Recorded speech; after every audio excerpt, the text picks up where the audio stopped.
2조. 예. 2조. 이 법에서 사용하는 용어의 뜻, 시험에 참 많이 나옵니다. 이제 첫 번째 제일 중요한 건 수입물 품일 때 관세가 부과되니까 수입에 대한 정의를 하고 있어요. 그래서 1번에는 별표를 좀 치도록 하겠습니다. 별표. 중요합니다. 수입에 대한 정의 아주 중요합니다. 근데 이제 수입에 대한 정의를 딱 요걸 보기 전에 우리는요, 이 밑에 있는 그림부터 좀 볼게요. 보세요. 수입은요, 여기서 제가 관세선을 한번 그려볼게요. 관세선을 굳이 그린다면 이렇게 그리면 좋을 것 같아. 요렇게, 요렇게, 요렇게, 요렇게, 요렇게, 요렇게, 이렇게. 어떤 느낌인지 알겠죠? 예, 여기를 이렇게 비껴서 요렇게 그리면 이제 이게 관세선일 거예요. 관세선. 아까 제가 네모로 그렸지만 여기 이제 마른 목골로 돼 있는 거예요. 근데 가장 일반적인 건 2번이에요. 보세구역을 왜 만들어 놨는데 거기서 검사받고 들어오라는 거니까. 그래서 보세구역까지 간 거예요. 아직 수입이 아닙니다. 이 까만색 요게 수입이에요. 이걸 뭐라고 표현하냐면 보세구역으로부터 반입한다고 그래요. 그런데 이 위에 있는 1번도 가끔 있어요. 이게 뭘까요? 이런 걸 맞아요. 밀수라고 하는 거예요. 예. 밀수. 큰일 나는 일이죠. 그죠? 예. 그래서 보니까 들어오는데 반입하고, 그죠? 예.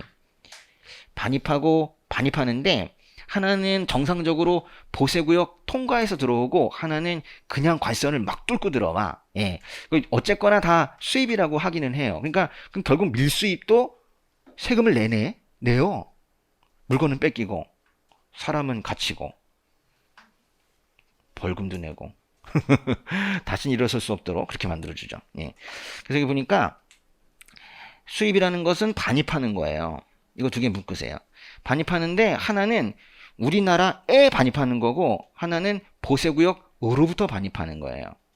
그런데 보니까 그것뿐만 아니라 보세구역에 들어가서 빵 먹은 사람 있죠. 그때도 수입이다 이렇게 말한다 그랬어. 그 소비사용도 그래서 수입인데 심지어는 움직이는 우리나라라는 건 우리나라 배 얘기하는 거예요.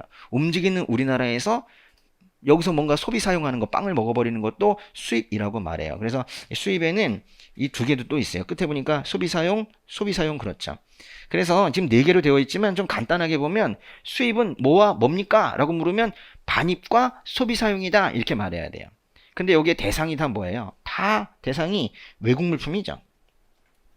관세선 밖에 있는 물건을 외국 물품이라고 하는데 외국 물품을 반입하거나 외국 물품을 소비 사용하거나 둘 중에 하나가 이게 수입이에요.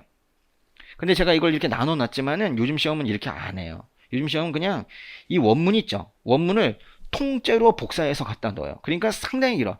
요번 시험도요. 얼마나 길었는지 사람들이 읽기가 힘들어. 사실 전 지난주 토요일에 이제 두 과목을 설명해야 되잖아요. 엄청 바빠. 그래서 또 시간도 막 정해져 있으니까. 근데 딴 사람들은 모르는 일이지. 그래요. 근데 두 과목을 해야 되는데 한국사 금방 했어요. 오히려 별로 어렵지 않더라고. 근데 관세법을 하면서 저는 사실 풀지만 하면서 학생들 힘들었겠다 이런 생각이 막 들었어요. 문장이 너무 긴 거예요. 근데 어쩔 수가 없는 게 원래 문장이 길어. 옛날엔 근데 이렇게 하지 않고 옛날 문제는 이런 식이었어요. 근데 요즘에 이렇게 안 나오고 이게 그냥 동그라미 1번 하나에 들어가. 그러니까 이런 게 한 3개, 4개씩 나오는 거예요. 그래서 어려운 거죠. 그러니까 어떡하냐. 그래서 여기서 이제 변별력이 딱 생겨.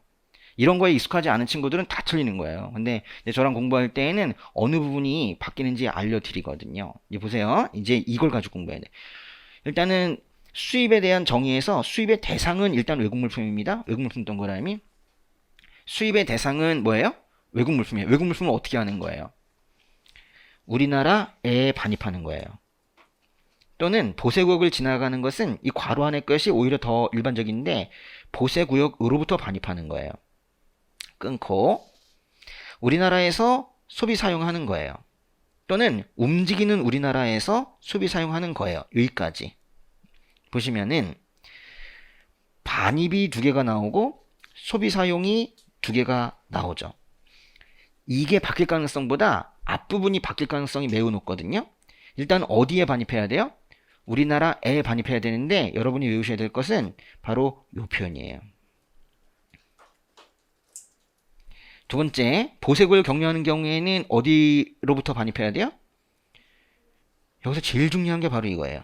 보세구역 으로부터 있죠. 으로부터. 여긴 별표. 이게 바꾸기가 제일 좋아요. 보세요. 이 그림에서 보세구역 으로부터면 바로 이거 까만 건데 보세구역 에 반입이라고 하면 이거거든요. 여기까지는 아직은 수입이 아니에요. 보세구역 으로부터예요. 그래서 여기가 제일 요주의 대상이에요. 이 부분은 좀 색깔을 진하게 칠해놔도 괜찮아. 요건 꼭 알아야 돼. 제일 중요해 여기서. 바뀌면 저게 바뀌어요. 그리고 또 소비 사용하는 건 우리나라에서 우리나라에서 소비 사용한대요. 에서의 동그라미. 또 움직이는 우리나라를 우리나라의 운송수단이라고 하는데 여기도 우리나라 운송수단 안에서 이래요. 뭐 여기는 에서 이걸 동그라미 치면 될 것 같아요. 그러고 보면요. 이 뒤에 있는 걸 뭐라 이걸 조사라 그러나? 뭐라 그래? 예. 이거를 잘 알아야 되는데 보세요. 으로부터 에서의 이래요. 요 순서를 외워야 돼요. 왜냐면 이거 그대로 내거든요. 요 동그라미 친 것만 읽어보세요. 으로부터 에서. 그러니까 뭐 에서고 에지만은 다 이건데 에가 아닌 게 하나가 있어. 뭐예요? 보세구역 으로부터예요. 그러니까 만약에 딱 문장을 봤는데 보세구역 에 이러면서 그럼 틀린 거야. 으로부터 에서의 이래야 되거든요. 어떤 식으로 외우면 되는지 알겠죠? 그래서 이거는 이제 다 이런 식으로 이제 원칙이 있기 때문에 어렵지 않습니다. 벌써 몇 번만 반복하면 다 할 수 있어요. 넘어가실게요. 그 다음 페이지에 보시면은 수출에 대한 정의는 정말 간단하네. 일단은 수출에 대한 정의는요. 보니까 대상이 뭐예요? 대상은 단순하게 내국 물품이에요. 그렇죠? 내국 물품이라고.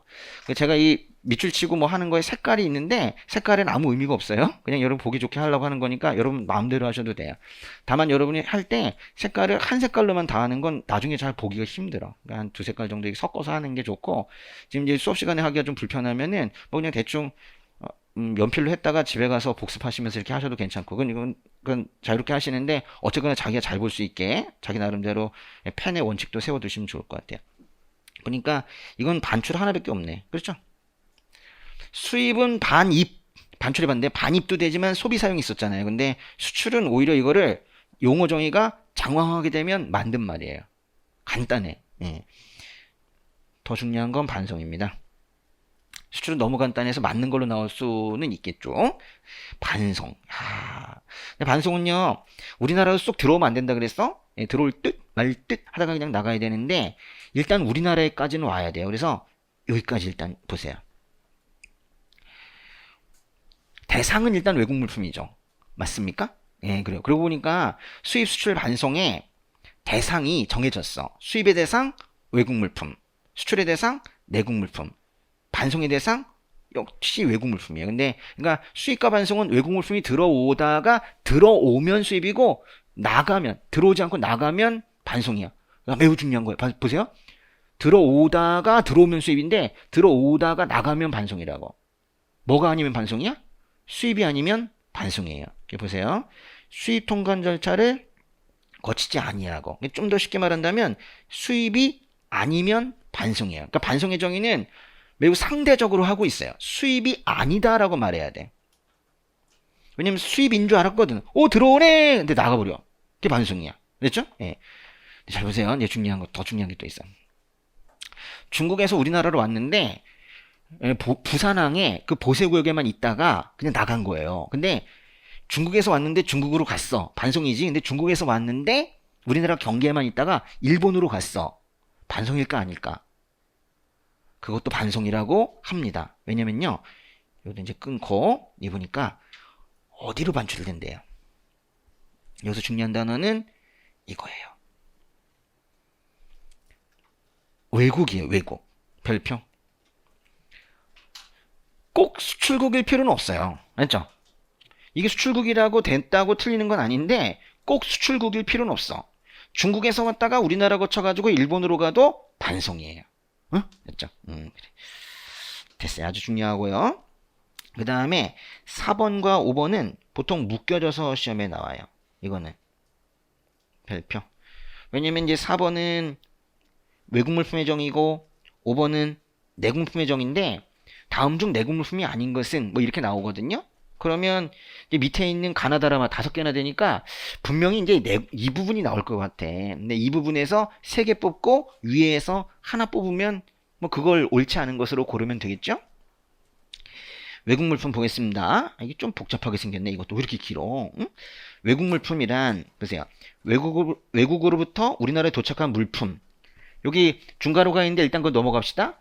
외국으로부터 우리나라에 도착한 물품. 우리나라에 왔어요. 그죠? 네, 도착한 물품. 그리고 그게 어디로 붙는 거예요? 아유 복잡해라. 선박등이 이하 같다 했지.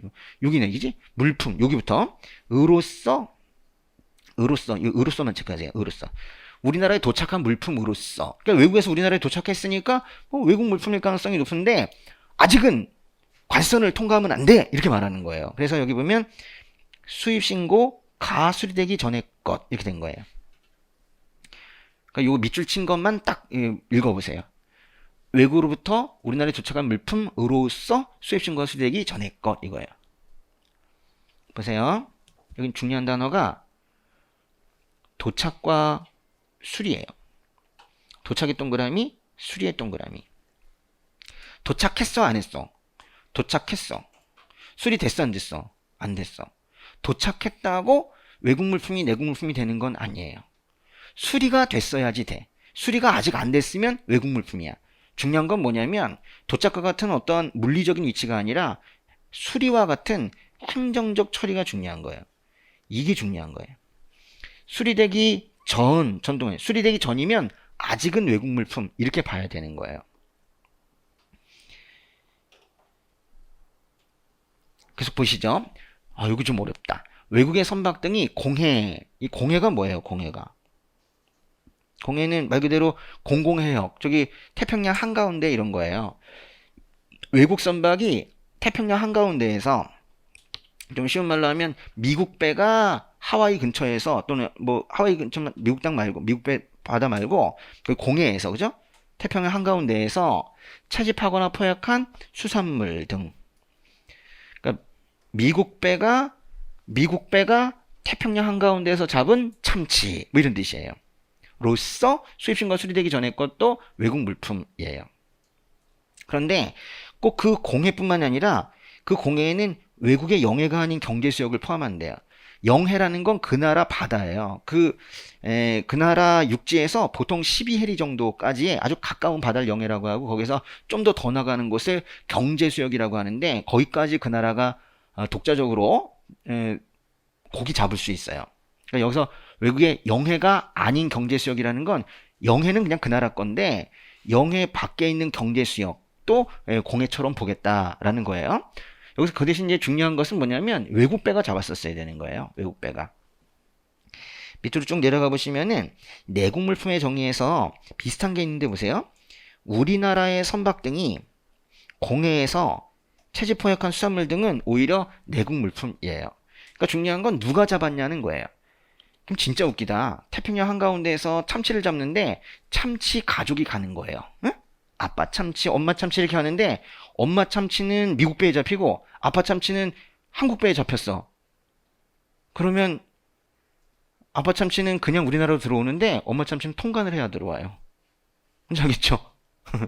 누가 잡았느냐가 매우 중요하다. 예. 또 외국 물품의 정의 중에 수출신고가 수리됐대요.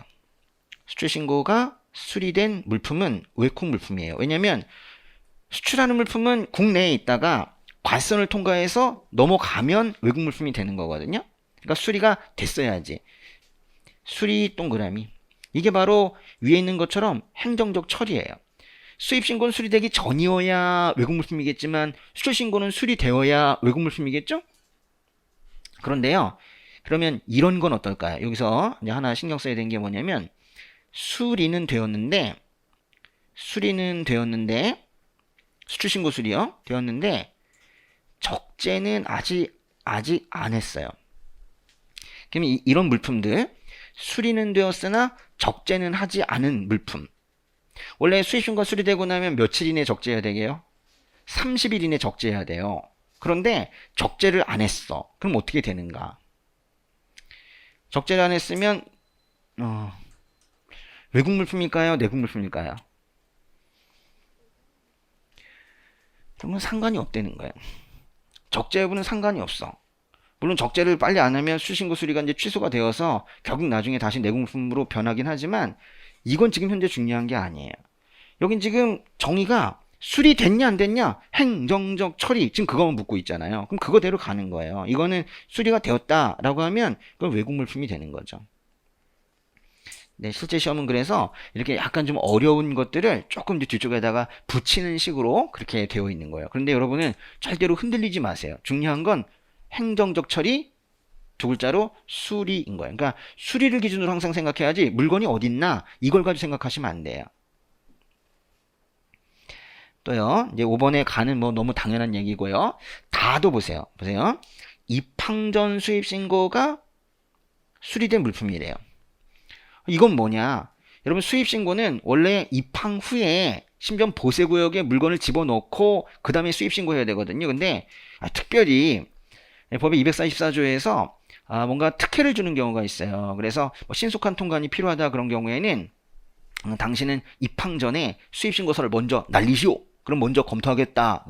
입항 전에 수입 신고를 했는데 만약에 그 물품에 이상이 없다고 여기면 바로 수리까지 해줘요. 어떤 경우엔. 그래가지고 바다 위에 떠오면서 수입 신고하고 바다 위에 떠올 때 수입 신고 수리되면 통관이 완료된 상태로 우리나라에 도착해. 그냥 집에 가면 돼요.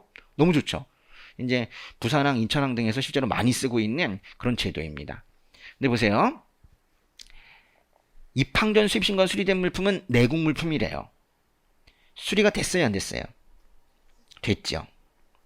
근데 물건은 지금 어디 있어요? 입항 전이에요. 입항 전이라는 건 우리나라 오기도 전이니까 바다 위에 떠 있다니까요. 바다 위에 떠 있는 거 상관없다니까. 수입 신고가 수리되면 되는 거예요. 아주 일관된 기준이에요. 수리가 되면 내국 물품이에요. 이제 아시겠죠? 예, 그러니까 문장 전체에 거기 막 뭐 흔들리면 안 돼. 수리, 행정적 처리가 제일 중요하다. 라마만은 묶으세요. 보세요. 우리 아까 수입신고 수리 전 반출이랑 수입신고 전 물품 반출 그런 거 얘기했는데 벌써 여기 바로 나와버리잖아. 수입신고 수리 전 반출 승인을 받아서 반출된 물품이래요. 수입신고 수리 전에 나갈 때에는요. 아까는 말씀 안 드렸지만 사실 승인을 받아야 되긴 하는데 어쨌거나 그래가지고 반출이 되었다면 옆구리로 이렇게 빠져나갔다는 거예요. 빠져나가는 순간 내콩 물품이 되는 거야. 근데 밑에 보니까요. 수입 신고 전 즉시 반출 신고를 하고 이때는 신고예요. 그리고 역시나 이것도 반출이 됐대. 그러면 아까 그림 그린 대로 옆구리로 빠져나간 거야. 그러면 내국 물품이 된 거죠. 그렇죠? 반출됐다고 하면 어쨌거나 관선을 밖에서 안쪽으로 들어온 거니까 그거는 내국 물품으로 봐야 되는 거예요. 이해하셨죠? 네. 6번, 7번 묶어보시면요. 외국무역선, 외국무역기. 이건 뭐 어려울 건 없어요. 이 보세요. 외국, 무역, 선은 무역, 외국, 선. 외국무역선의 정의를 할 때에는 저 세 단어가 다 들어가야 돼요. 물론 순서만 바뀌어요. 외국무역선, 무역, 외국선박. 무역 위에서 우리나라와 외국 간을 왔다 갔다 하는 선박을 외국무역선이라고 그래요. 외국무역선은 우리가 일상생활에서 쓰는 표현은 아닌데 관세법은 거의 이 표현을 씁니다. 외국무역기 마찬가지로 비행들 말하는 거고요. 내항선, 내항기도 묶어보세요. 이거는 우리 쉽게 말하면요. 위에 있는 6번, 7번은 국제선이고 8번, 9번은 국내선이거든요. 내항선은 뭐 서울에서 부산 왔다 갔다 하는 거, 뭐 이런 거예요. 보세요. 내항선, 내항선, 국내 운항선, 박. 그냥 그대로 이건 순서대로. 이런 거는 그래서 장난치면 금방 티나. 네, 항선 순서 바뀌면 안 되거든요. 용어 정의는 정확하게 해야 되거든요. 예. 10번의 선용품의 정의 별표. 이거는 사실 요즘엔 좀 뜸한데 옛날에는 참 많이 나왔었어요. 선용품. 이거는 좀 잘 알아야 돼. 이건 벌써 단독 문제로 나오기도 하고 그랬었어요. 일단 선용품의 의미를 알아야 되는데요. 한문을 보세요. 선박 사용 물품이에요. 근데 이제 선박에서 쓴다고 다 선용품이 아니라 사실은 항해를 위해서 선박이 움직이는데 반드시 필요한 물품들을 말해요. 선박이 움직이려면 뭐가 필요할까요? 배 연료는 당연히 필요한데 배만 배부르다고 가냐고. 선장도 배불러야 되고 선원도 배불러야 되죠. 배가 더 중요해? 사람이 더 중요해? 사람이 더 중요하죠. 그래서 사람이 먹는 것부터 두 개가 나와줘야 돼요. 그죠? 예. 먹고 마셔야 마시고 먹어요. 예. 음료식품 그렇죠? 그래서 이거 두 개는 세트로 같이 가세요. 음료식품 마시고 목 좀 축이고 그 다음에 먹어요. 예. 다음 중 선용품이 아닌 것은 이런 문제도 옛날에 있었는데 요즘엔 뭐 그렇게 하지 않지만 한 문장에서 이상한 걸 집어넣는 그런 방식으로 해요. 그래서 끊으세요. 그러면은 사람만 먹으면 되냐? 이제 진짜 뭐 배도 먹어야죠. 예. 배가 마시는 드링크를 연료라 그래? 배가 마시는 식품 같은 걸 소모품이라 그래. 이렇게 두 개. 그래서 음료, 스품, 예? 루품 이렇게 되는 거예요. 루품. 예. 끝에 글자로 보시면 좋아요. 그 다음에 밧줄, 얘가 문제네. 이게 뭐야 갑자기? 이 밧줄을 좀 따로 보셔야겠는데 밧줄도 항해에 꼭 필요하다고 보나 봐요. 근데 이제 밧줄도 어려운데 그 다음 게 제일 어려워요. 이제 보세요. 이제부터 수리용 예비 부품품 및 부속품이래요. 보세요. 수리용 예비 부품품 및 부속품. 일단 여기까지 이렇게 끊으시는데 수리용 예비 부품품 및 부속품이라는 말에서 제일 중요한 단어는 예비라는 단어예요. 여기 별표. 왜 예비라는 단어를 써놨냐면 배가 가다가 혹시 망가질 수 있잖아요. 그래서 말 그대로 예비해 놓는 부품인데 이거는요. 배가 이렇게 갈 때 선장이 야 소리 이상하다. 야, 저기 가가지고 좀 한번 부품 좀 바꾸고 와. 그러면 누가 네 알겠습니다 이러면서 가서 부품을 바꿀 수 있어야 돼요. 다 고쳤냐? 오 소리 안 나네. 괜찮네. 붕 이러면 가는 거예요. 이 정도 돼야 돼. 엔진 같은 건 안 돼. 엔진은 일단 이거 되면 항해도 못하지만 엔진을 어떻게 들고 가? 못하지. 그러니까 이게 항해 도중에 선원이 자유롭게 바꿀 수 있을 정도의 그런 거여야 돼요. 근데 시험은 그렇게 자세하게 나오지 않고 그거를 두 글자로 표현한다고. 예비. 그러니까 수리용 예비 부품품 및 부속품이라고 해야 되는 거예요. 그리고 이제 맨 끝에 집기 있죠? 집기를 좀 따로 외우시면 돼요. 근데 보세요. 약간 공식이 조금 이것 때문에 좀 벗어나는 것 같긴 하지만요. 약간 라임이 있어. 류품, 줄품. 그리고 집기 그래요. 그죠? 7개인데요. 류품, 줄품, 집기 그래요. 이렇게 하면 금방 외울 수 있어요. 그런데 여기서 그만큼이나 중요한 단어가 뭐냐면 이 맨 끝에는 만이에요. 그러니까 딴 데 쓰면 안 되고 해당 선박에서만 사용된다는 건 그 항해 용도의 항해의 필수적인 요소다. 뭐 이런 뜻이에요. 이와 비슷한 것으로서 비행기에 쓰이면 기용품, 차량에 쓰이면 차량용품 그래요. 맨 끝에 있는 13번의 통관에도 별표. 이거는요. 통관의 종류는 3가지밖에 없는데 여기다가 이상하게 뭐 환적 뭐 이런 이상한 말을 집어넣어가지고 통관의 종류를 늘려놓으면 틀리는 거예요. 그런 게 관사 1차 시험에서 한번 나온 적이 있었는데요. 수출, 수입, 반송이에요. 이게 끝이에요.